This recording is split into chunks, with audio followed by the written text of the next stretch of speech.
C'était un village, un petit village de la vallée, comme tous les villages. Florilège de mots et d'histoires pour la 20e édition de la Nuit des Contes de Toiras-Corbès, qui se déroulait le 19 juillet. En tout cas, elle est allée voir la vieille du village.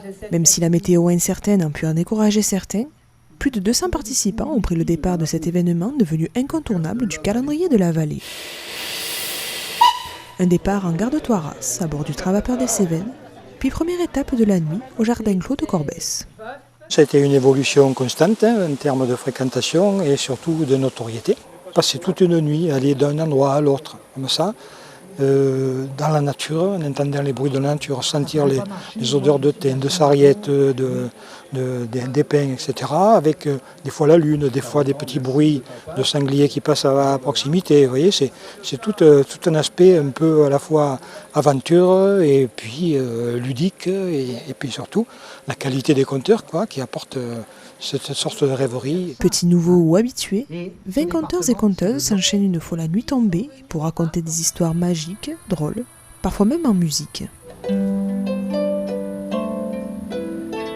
La terre trop collante à ses pieds, les sarments trop humides, le ciel s'est ouvert. Pendant 7 années d'affilée, j'ai fait la nuit du conte, donc j'ai raconté à tous les horaires. 6h du matin quand les gens dorment, 7h, 3h, 11h, etc. Et effectivement, c'est toujours beaucoup de plaisir.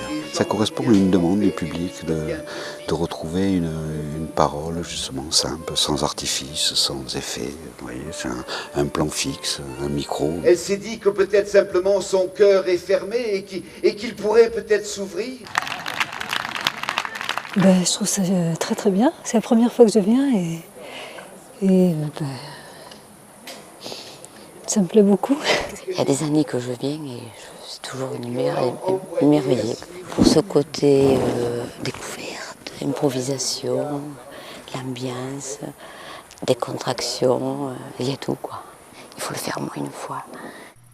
1h du matin, première partie terminée, place à la suite de l'escapade où la forêt attend sagement le public pour de nouvelles aventures qui les bercera jusqu'au petit matin.